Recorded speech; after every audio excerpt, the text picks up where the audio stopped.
ಈಗ ನಾವು ರೈತರುಗಳು ನಾವು ಯಾರ ಕಡೆಯಿಂದನೂ ಸಪೋರ್ಟ್ ಕೇಳ್ಕೊಳ್ಳಿಲ್ಲ. ನಾವು ನಮ್ದಿರೋ 2 ಎಕರೆ 10 ಗುಂಟೆ 5 ಎಕರೆ ಇರೋರು ಬಂದು ಕೂತಿದ್ದೀವಿ. ಸಾವಿರಾರು ಎಕರೆ ಮಾಡಿಕೊಂಡಿರೋರು ಯಾರು ಇಲ್ಲಿ ಬಂದು ಕೂತಿಲ್ಲ. ನಮ್ಮನ್ನೆಲ್ಲ ಅವಮಾನ ಮಾಡ್ತಾವ್ರೆ. ನಾವೇನಂತ ಅಂದರೆ ನಮ್ಮ ತಾತಿರು ಕೊಟ್ಟಿರೋ ಆಸ್ತಿ ಉಳಿಸ್ಕೊಳ್ಳೋಕೆ ಸಲುವಾಗಿ ಬೀದಿಲಿ ಬಂದು ಕೂತಿದ್ದೀವಿ ನಾವು. ಅವ್ರು ಸಾವಿರಾರು ಎಕರೆ ಇರೋರು ಮಾಡ್ಕೊಳ್ಳಿ.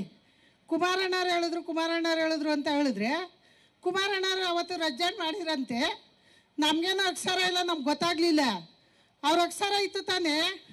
ಇವಾಗ ಅವಾಗಿಂದ ಆದವರು ಯಾರೋ ತೆಗಿಬೇಕಾಯ್ತು ರಜೆನ. ಇವತ್ತು ಕುಮಾರಣ್ಣವ್ರನ್ನ ನಾವು ದಯವಿಟ್ಟು ಕೇಳ್ಕೊಂಡು ನಮ್ಮ ಮಕ್ಳಿಗೆ ಉಳಿಸ್ಕೊಡ್ರಿ ಅಂತ ನಾವು ಕೇಳ್ಕೊತಾ ಇದ್ದೀವಿ, ಬೇಡ್ಕೊತಾ ಇದ್ದೀವಿ. ಇವತ್ತು ಎಲ್ಲರೂ ಬಂದವ್ರೆ ನಮ್ಮ ರೈತರುಗಳು. ಅವರು ಬಂದು ರೈತರ ಹತ್ರ ನಮ್ಮ ಹತ್ರ ಬಂದು ಕ್ಷಮೆ ಕೇಳಿ ನಾವು ಅಲ್ಲಿಂದ ಮಾತಾಡ್ತಾವ್ರಲ್ಲ ಅವ್ರನ್ನೆಲ್ಲ ಬಂದು ಇಲ್ಲಿ ದಯವಿಟ್ಟು ಕೇಳಿ ಬನ್ನಿರಿ. ನಾವು ಮನೆ ತಾವು ಅಲ್ಲಿ ಇಲ್ಲಿ ಬೈಬೇಡ್ರಿ ನಮ್ಮನ್ನ. ನಾವು ಬಂದು ಇಲ್ಲಿ 1.5 ವರ್ಷದಿಂದ ಕಾಯ್ಕೊಂಡು ಕೂತಿದ್ದೀವಿ, ಅನ್ನ ತಿನ್ಕೊಂಡು ಬೀದಿಲಿ ರೈತರುಗಳಿಗೆ ಅನ್ನ ಹಾಕ್ಕೊಂಡು. ನಾವು ಯಾರ ಹತ್ರನೂ ಕೈ ಚಾಚಿ ನಾವು ಅವ್ರಿಗೆ ಅನ್ನ ಕೊಡ್ತಾ ಇಲ್ಲ. ನಾವು ನಮ್ಮ ಸಾಗತದಿಂದ ನಮ್ಮ ರೈತರಿಂದ ನಾವು ಅನ್ನ ಹಾಕ್ಕೊಂಡು ನಮ್ಮ ದುಡ್ಡು ಖರ್ಚು ಮಾಡಿಕೊಂಡು ನಮ್ಮ ಭೂಮಿ ಉಳಿಬೇಕು, ನಮ್ಮ ಮಕ್ಕಳಿಗೆ ನಮ್ಮ ಮೊಮ್ಮಕ್ಕಳಿಗೆ ಅಂತ ಕೂತಿದ್ದೀವಿ ನಾವು ಬೀದಿಲಿ. ನಾವು ಯಾರ ಕಡೆಯಿಂದನೂ ಸಪೋರ್ಟಾಗಿ ನಾವು ಕೂತಿಲ್ಲ. ಇವತ್ತು ನಮ್ಮ ತರವಾಗೆ ಬಂದು ಅವರು ದಯವಿಟ್ಟು ನಮಗೆ ಸ್ವಾಗತ ನೀಡಕ್ಕೆ ಬಂದವ್ರೆ. ಎಲ್ಲರೂ ನೀವು ದಯವಿಟ್ಟು ಕೇಳ್ಕೋಬೇಕು. ಇವತ್ತು ನಮ್ಮ ರೈತರುಗಳು ಅಲ್ಲಿ ಹೊರಗೊಂದು ಏನು ಮಾತಾಡೋದೇನಿಲ್ಲ, ಬೈಲಿಗೆ ಬಂದ್ಬಿಟ್ಟಿದ್ದೀವಿ.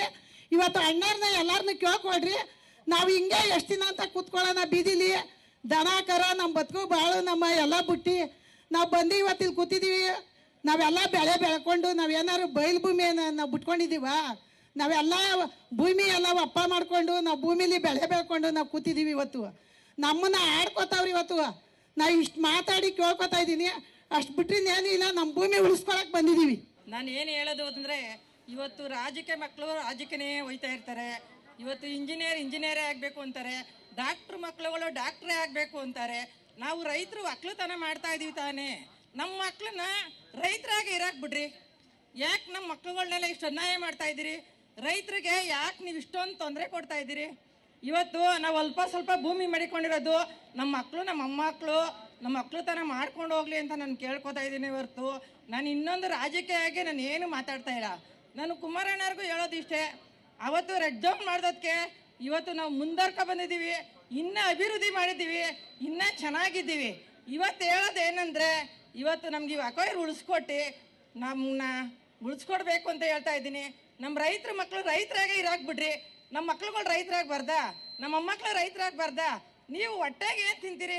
ನೀವು ಅನ್ನನೇ ತಾನೇ ತಿನ್ನೋದು. ಭೂಮಿ ಎಲ್ಲ ಕಳ್ಕೊಂಡ್ಮೇಲೆ ಎಲ್ಲೋಯ್ತೀರಿ? ನಾನು ಹೇಳೋದಿಷ್ಟೇ, ಇವತ್ತು ಭೂಮಿ ಉಳಿಸ್ಕೊಡ್ಬೇಕು ಅಂತ ನಾನು ಎಲ್ಲ ರೈತರಿಗೆ ನಾನು ಪ್ರಾರ್ಥನೆ ಮಾಡ್ಕೋತಾ ಇದ್ದೀನಿ. ಕುಮಾರಣ್ಣವ್ರಿಗೂ ಹೇಳೋದಿಷ್ಟೇ, ನಾನು ಇವತ್ತು ನಮ್ಮ ಭೂಮಿ ಉಳಿಸ್ಕೊಡ್ಬೇಕು. ನಾವು ಓಡಾಟ ಇನ್ನೂ ಇದೇ ಥರ ಮಾಡ್ಕೊಂಡೋಗ್ತೀವಿ.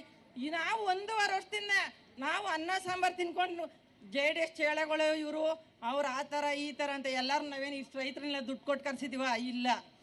ಇವತ್ತೇನೆಂದರೆ ರೈತರಾಗೆ ಉಳಿಬೇಕು ಅಂದರೆ ಇದು ಕ್ಯಾನ್ಸಲ್ ಮಾಡಬೇಕು, ನಮಗೆ ಭೂಮಿ ಉಳಿಸ್ಕೊಡ್ಬೇಕು ಅಂತ ನಾನು ಕೇಳ್ಕೊತೀನಿ.